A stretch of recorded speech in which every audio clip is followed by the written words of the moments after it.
Former British Prime Minister Liz Truss arrived in Taipei on Tuesday. Her 5-day visit was described as Instagram diplomacy. The comment on Truss' visit was made by Alicia Keys, a senior Conservative member of the UK Parliament, who is chair of the Foreign Affairs Committee. Keys said that Truss' confrontational ethics could make things worse for Taiwan. The Truss herself, since leaving office last October, after just 49 days in power, has been advocating a more hawkish stance on China from the West. Her rhetoric before she arrived and during her stay in Taipei takes aim at Europe's Taiwan policy, saying Taiwan is of core interest to the continent. But Taiwan, either based on history or facts, is an integral part of China.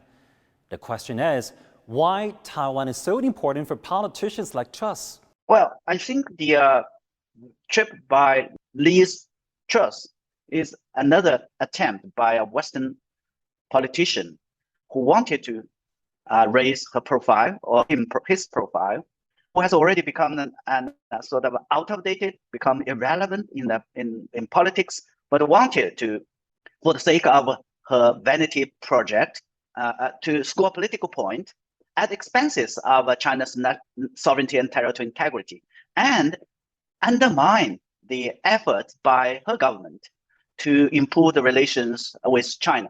The Chinese embassy in London described Truss' visit as dangerous political show, which will do nothing but harm to the UK. I think this is, as history shows, doomed to failure.